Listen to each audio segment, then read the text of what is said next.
Simon & Schuster Audio presents Dear Leader by Jang Jin Sung. Read by Daniel York.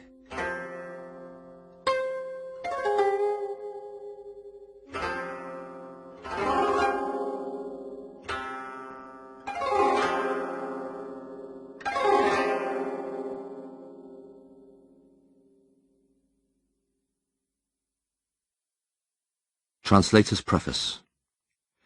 I first met Mr. Jang in June 2012. He had come to London to take part in Poetry Parnassus, hosted by the South Bank Centre as part of the Summer Olympic Games. A Korean studying in England, I had been asked to interpret for both North and South Korean representatives. As I waited for him to come through at the arrivals hall at Heathrow Airport, I looked at my phone to check the photograph of him I had found on the internet. In it, he was dressed in a dark suit, smiling a little and looking up at the camera under the curls of his black hair. When he walked into the arrivals hall pushing a luggage trolley, his hair was dishevelled, and he looked half submerged in his navy blue suit.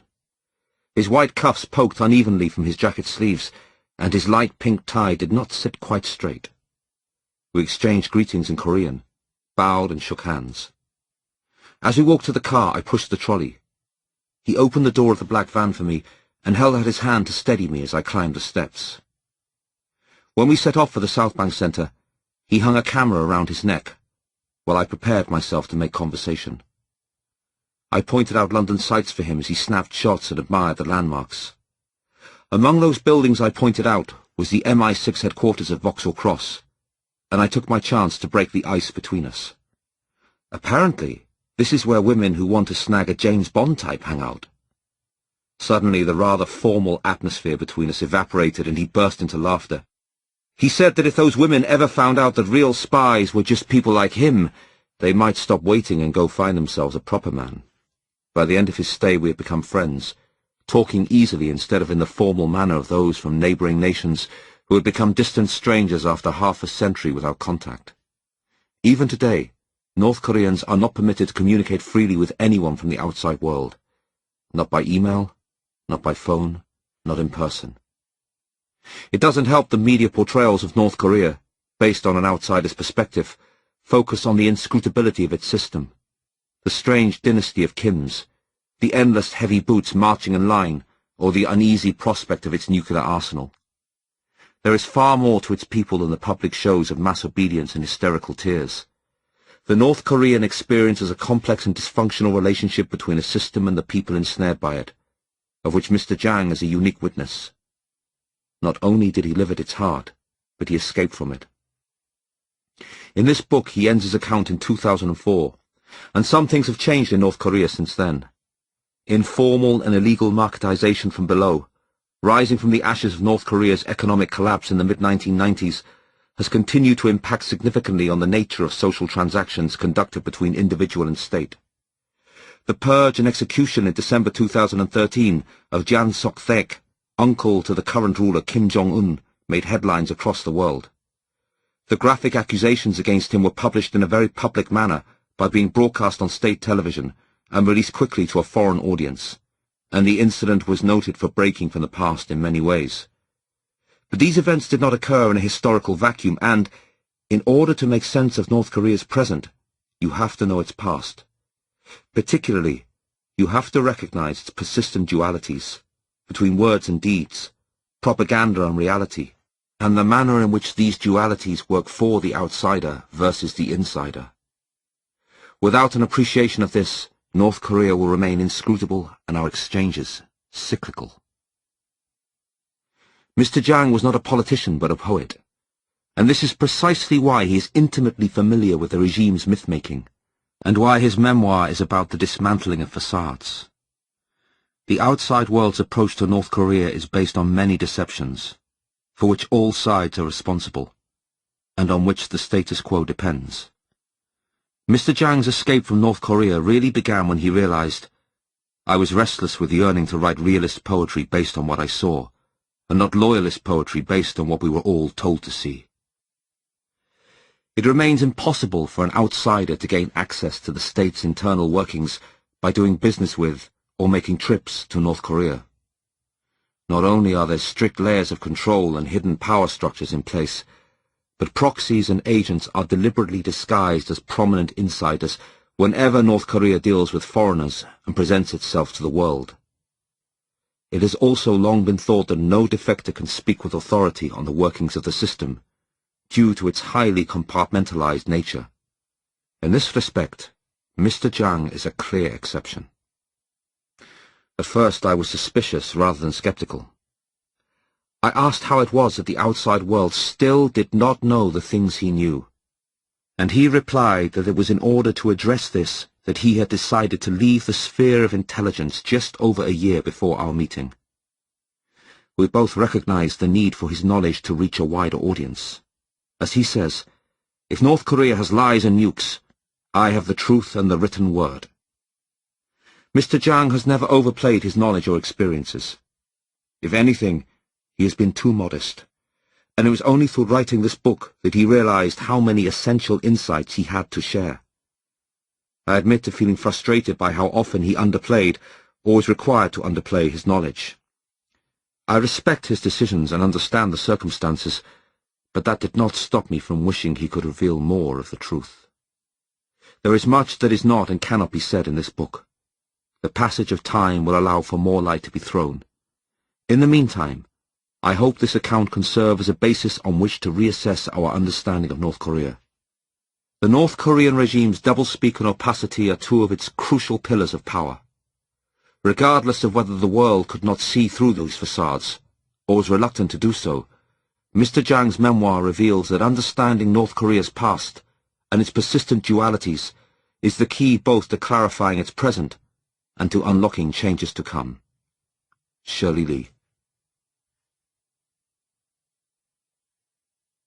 Prologue, May 1999.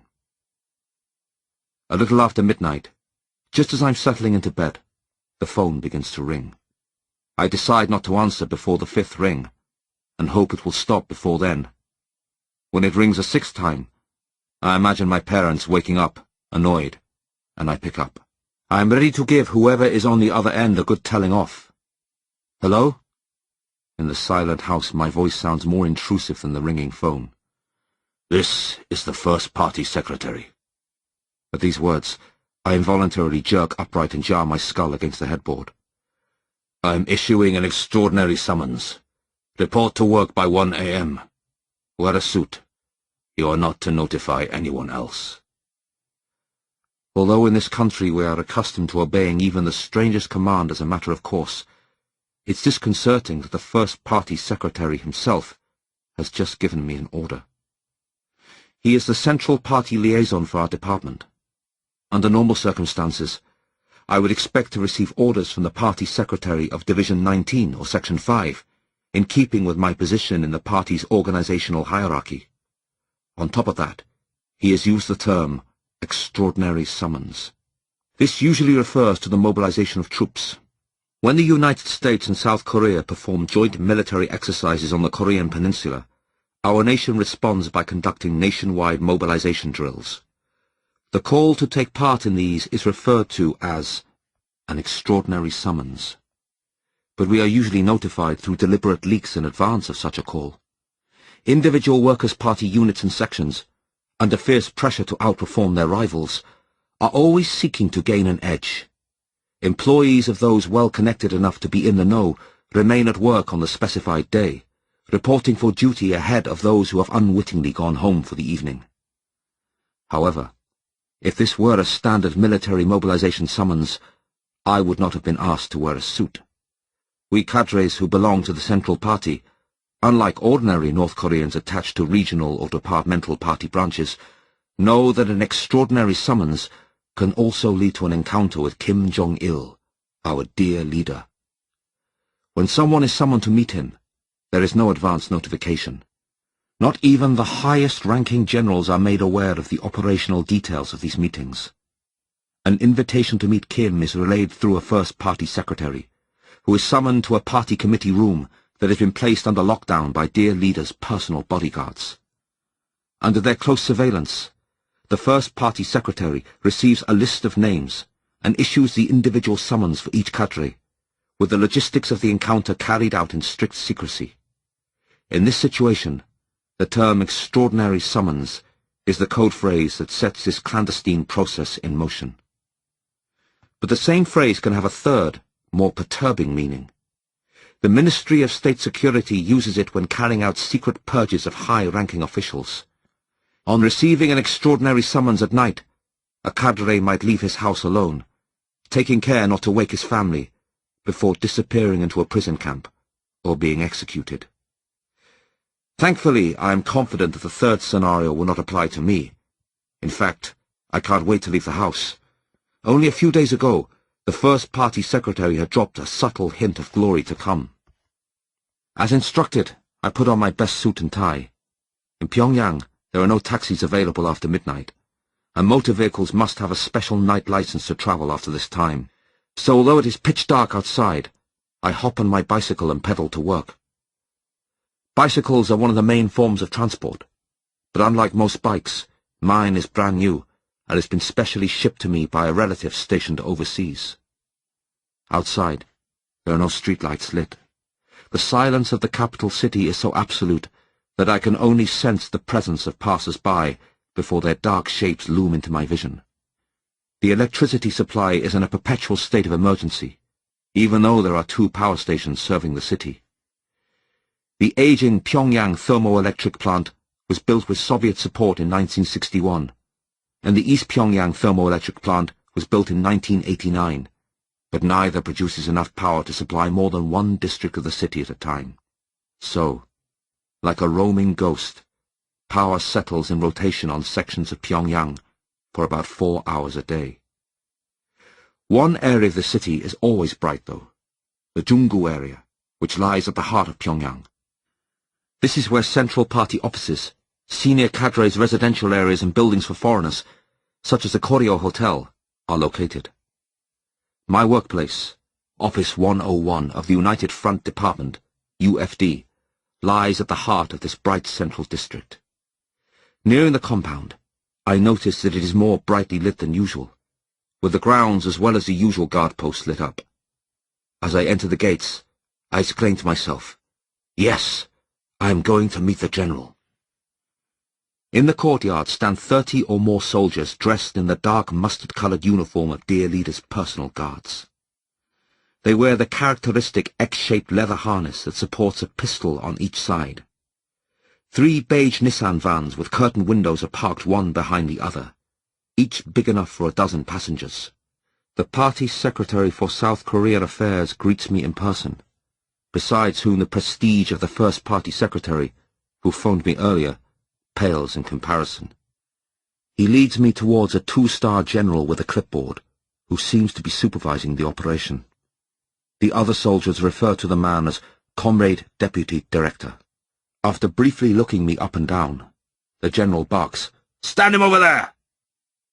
I look over to where he's pointing, and see the nation's most senior cadres in the sphere of inter-Korean relations standing in line. The party secretary for South Korean affairs, Kim Yong-sun, UFD First Deputy Director, Im Tong-ok, UFD Policy Director, Chair Chang-guk, UFD Policy Deputy Director, Park Young-soo, and 2 other cadres from the Department for the Peaceful Unification of the Homeland. The atmosphere is tense, and with 6 powerful men standing in line like schoolchildren, I feel uncomfortable about greeting them. I go to stand at the end of the line. "Are we meeting the general?" As I whisper to the man in front of me, a voice yells, "Don't talk! Understand?" I look indignantly at the soldier, about to demand that he speak to me in a more respectful way, but the vicious light in his eyes quickly puts me in my place. One by one, Comrade Deputy Director checks our identification documents against his list.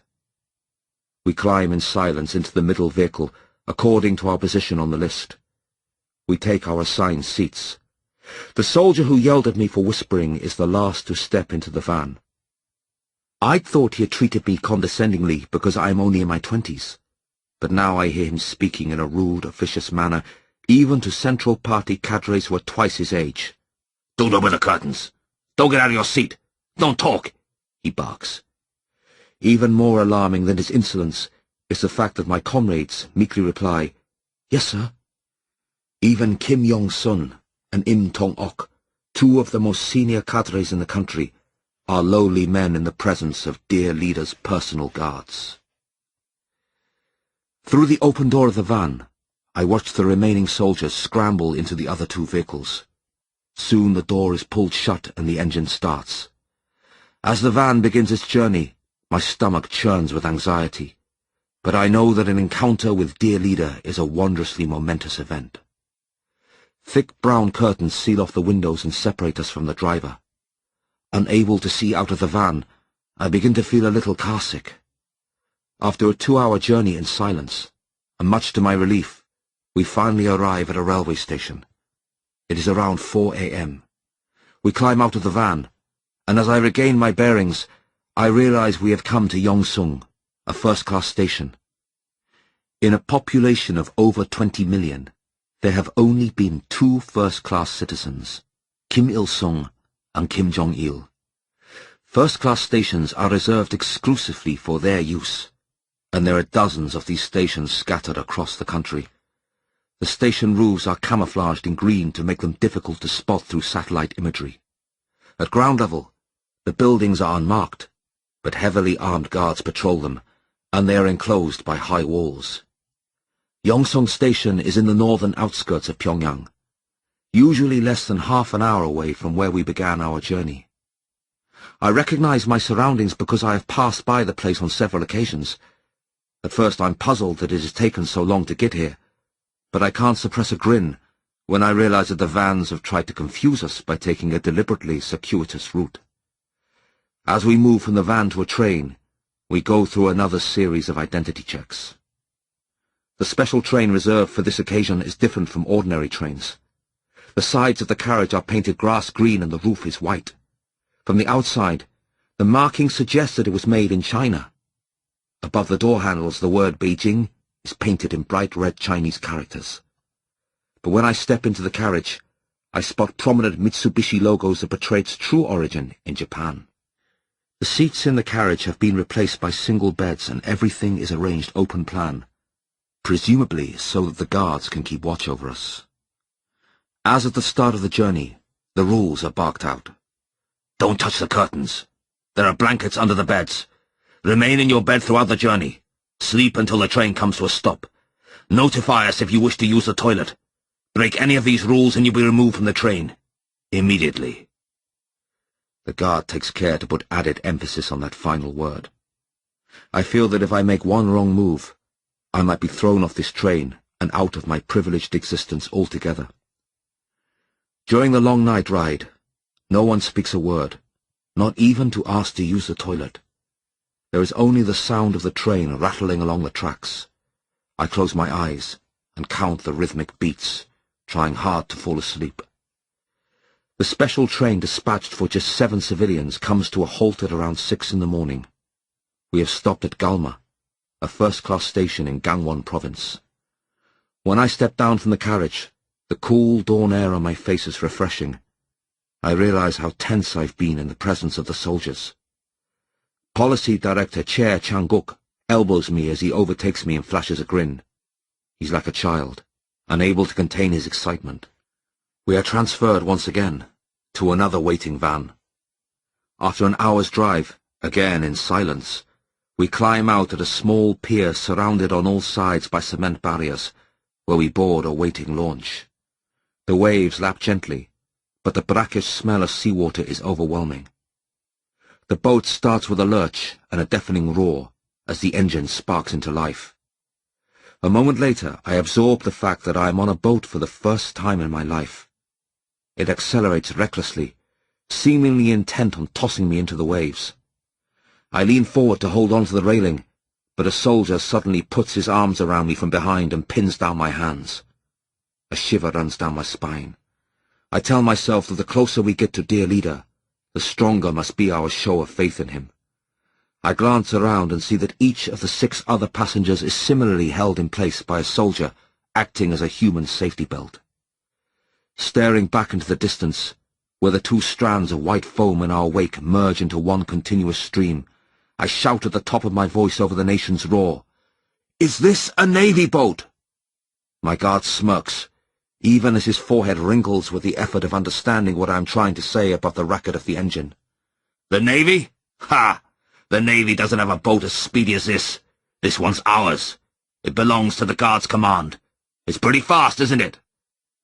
The Guards Command is responsible for the protection of Kim's household. It is composed of 100,000 infantry, seamen, and pilots.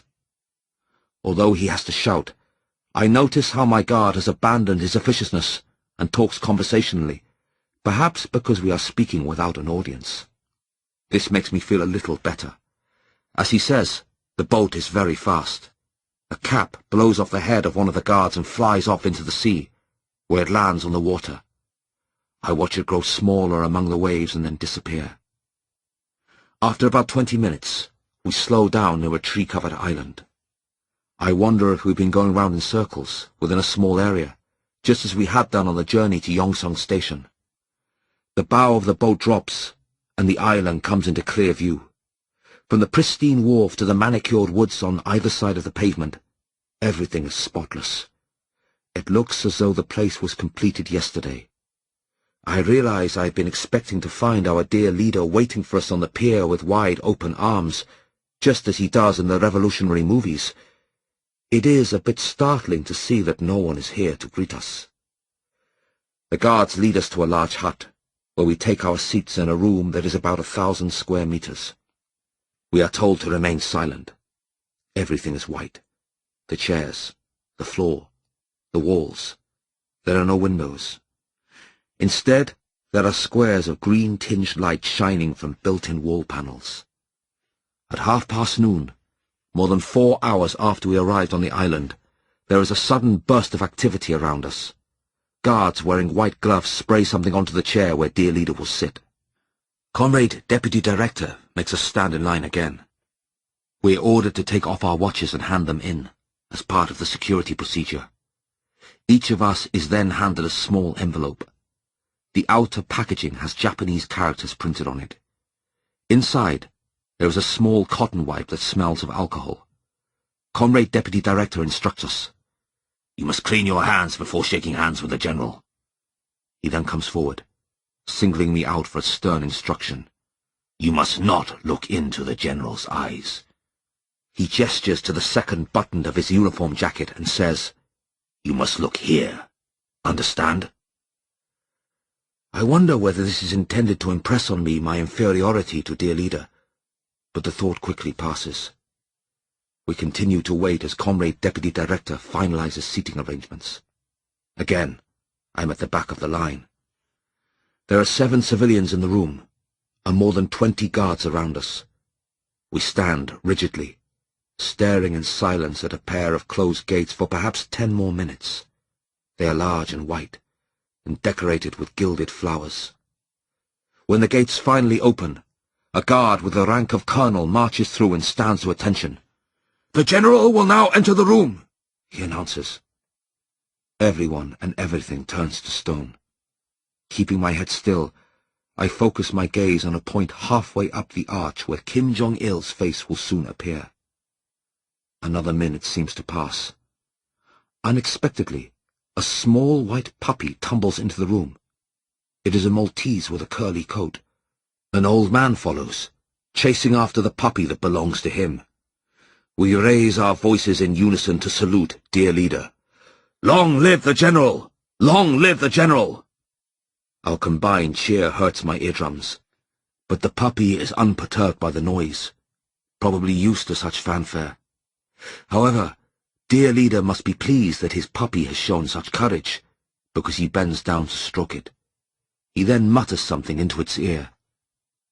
I feel let down when I see dear leader up close, because I am confronted by an old man who looks nothing like the familiar image of the people's leader. Even though we are clapping fervently and cheering for him, he doesn't respond or even seem to notice. He continues to play with his puppy, as if resentful of being surrounded by men who are younger than him. Seeming to read my mind, he looks up and my heart skips a beat. As if we had all been waiting for this moment, we cheer even more loudly. Long live the General! Long live the General! He glances around the room. then strides in my direction. I prepare myself for the glorious encounter, but he walks straight past me, halting before a slogan displayed on the wall behind us. In yellow letters on a red background, it reads, "Let's serve great leader Comrade Kim Jong-il by offering up our lives." He calls out, "Kim Yong-sun!" Party Secretary Kim Yong-sun hurries to his side. Kim Jong-il asks him, "Is this hand-painted, or is it printed?" In this close proximity, his voice indeed belongs to a great leader. Every syllable resonates with absolute authority. Seeing Kim Yong-sun falter, the Comrade Deputy Director answers in his place, "Sir, it's hand-painted." Kim Jong-il says, "This looks good. When I went somewhere last week, I saw slogans printed on enamel, but this hand-painted one looks much better, don't you think?"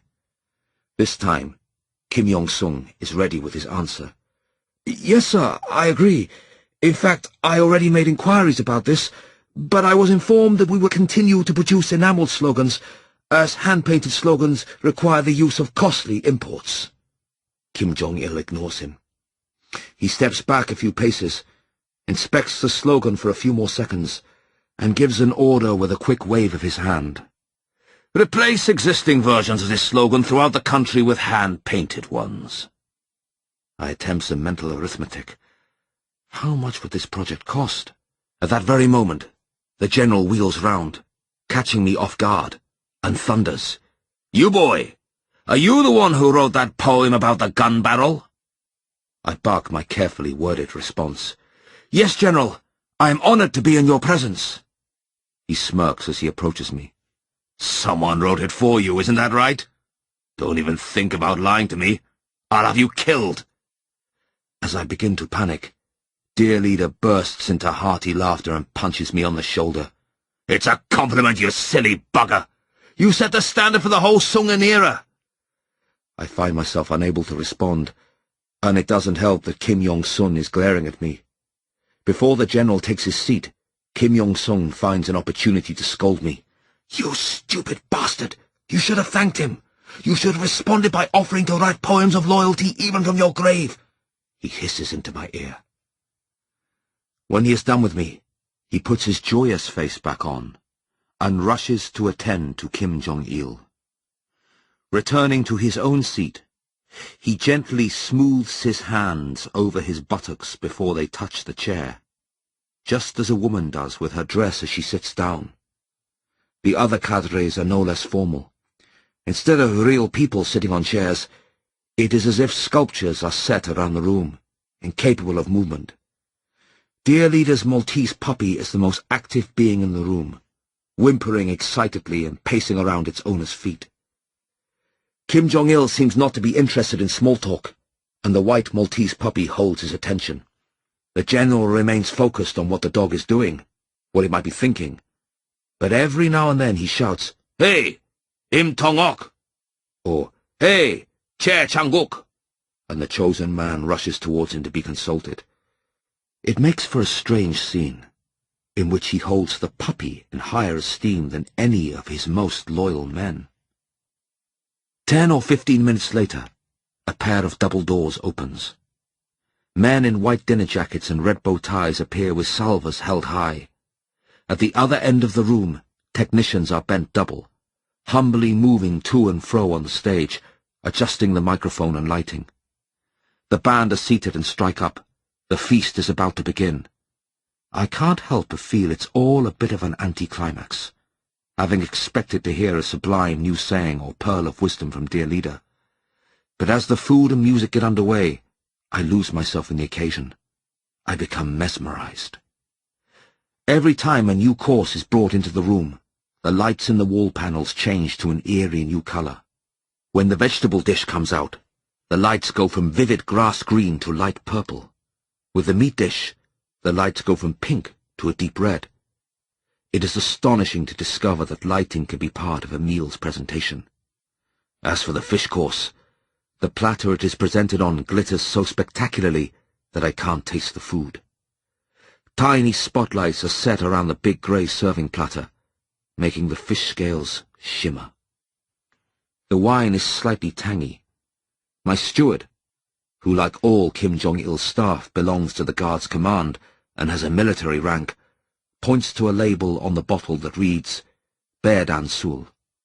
He describes its contents as an 80% proof liquor developed by the Foundational Sciences Institute. This is the academic body devoted to the study of dear leaders' health, and as such also falls under the Guards Command. 3,000 researchers work there, planning and preparing medicines and dishes specifically designed to extend Kim Jong-il's longevity. In order to test the effects of different medicines and foods, they operate a testing unit made up of men selected from a nationwide pool that shares his illnesses and physique. I am proud to understand more than most about this important work, as a friend's older brother works at the Institute. The climax of our banquet is dessert. I am presented with a glass containing a large scoop of ice cream, over which the steward pours clear liquor. He lights the spirit, and the flames dance blue and wild. As I scoop some of it up with a small spoon, flames rise with it. Kim Yong-sun taps me on the shoulder and advises me, "Blow it out first, then eat it. Don't have too much, though. It's very strong stuff." He shares the information boastfully. I lose myself momentarily in the contradictory sensations of heat and cold in my mouth. Then Kim Jong-il waves me over. When you visit the house or workplace of a cadre who has had the privilege of attending a banquet hosted by dear leader, the wine glass that clinked against his in a toast is always kept in pride of place in a display cabinet. I realize that dear leader wants to provide me with such a treasure. The steward, who has been lingering close by for this moment, quickly hands me a large wine glass. Unprepared, I hastily take it over to Kim Jong-il, who fills it with dark red wine, saying, "Keep up the good work." As I stand bent double at the waist in a deep bow, my eyes cast down, I can see his feet under the tablecloth. He has taken off his shoes. Even the general suffers the curse of sore feet. I had always thought him divine, not even needing to use the toilet. That's what we were taught at school, and that's what the party says. Our general's life is a continuous series of blessed miracles, incapable of being matched even by all our mortal lifetimes put together. With this glorious invitation into his circle, I had thought I would enter and partake of a divine dimension in time. But here I am, looking into his shoes, which have high heels, and an inner platform at least 6 or 7 centimeters high. Those shoes have deceived his people. Although his thin, permed hair adds to the illusion of height, dear leader can't be more than 1.60 meters without those shoes. After his earlier majestic commands, the way the general speaks at the table confounds me too. He uses coarse slang. In all the books and lectures quoting his words that I've read and heard since my childhood, his words serve not only as examples of perfect usage, but also reveal the truth of our homeland. Dear leader's speech is always elegant, beautiful, and above all courteous to his people. Yet tonight he muddles subject and predicate. He doesn't even call anyone comrade, but addresses cadres as you or boy. It doesn't make sense. Towards the end of dessert, the colored lights dim. A woman appears on stage, wearing a Western-style white dress that reveals her shoulders. The band starts to play an instrumental prelude, and she begins to sing a Russian folk song. As she sings, Kim Jong-il starts to twitch. Although the spotlight is on the woman, the protocol of the occasion dictates that we should focus our attention on him alone. We watch as he draws out a gleaming white handkerchief. I blink, and the cadre sitting next to me reaches for his own handkerchief. Oddly, others also begin to withdraw their handkerchiefs. Then the general bows his head a little and starts dabbing at the corners of his eyes. I cannot believe what I am seeing. Here am I, beholding his tears. What will become of me after witnessing such an intimate thing? My eyes shut tight in awe and terror. When I open them, I see the most extraordinary thing I have ever seen in my life. My comrades, who have been beaming with the joy of feasting with dear leader, have begun to weep. How did this happen? Can I escape this banquet with my life intact? But before I can think any further, my own eyes feel hot and tears begin to flow down my cheeks. Yes, I must cry. I live my life in loyalty to the General. Loyalty not merely in thought and deed, but loyal obedience from my soul. I must cry, like my comrades. As I repeat these words in my heart, I must cry, I must cry. My tears grow hotter, and anguished shouts burst from somewhere deep within me. Amid my uncontrollable shaking, the song comes to an end. There is no applause, but the room has filled with the sound of wailing. As the lights are slowly turned up, our crying quickly diminishes to whimpers, as if we had practiced together in advance. Wiping my eyes, I glance around to look at the faces of the cadres around me. They were crying only moments ago, but they are now watching dear leader intently, awaiting instructions for the next act of synchronicity. For the first time in my life, loyal obedience makes me cringe. On my journey back home, I find myself haunted by a disturbing question. Why did dear leader cry? I am aware that North Korea's propaganda and agitation department chose to portray him as full of tears after his father Kim Il-sung's death in 1994, when the state distribution system fell apart all over the country. By early 1995, the rumors that people were starving to death in the provinces were made plausible by what was happening in Pyongyang itself. When food distribution centers started shutting their doors, and the numbers of people absconding from work to find food increased like a virus, the party slogan, "If you survive 1,000 miles of suffering, there will be 10,000 miles of happiness," was introduced. The state of food emergency was officially referred to as the Arduous March, and the population was urged to follow the example set by our general at the forefront of the struggle. As evidence, the song, "The Rice Balls of the General," was played over and over again on television. The song's lyrics claimed that dear leader was traveling hundreds of miles around the country each day to offer support to his people, all while sustained by just one rice ball. Before the Arduous March, television broadcasts had only ever shown the smile of our leader as he led us towards a socialist victory. People began to cry spontaneously, uncontrollably, and en masse when they saw the tears of our divine dear leader for the first time on television. As I continue on my way homewards, I am profoundly unsettled by my reaction to seeing Kim Jong-il's tears in the flesh. A distressing thought grips me, and it is hard to shake off. Those were not the tears of a compassionate divinity, but rather of a desperate man.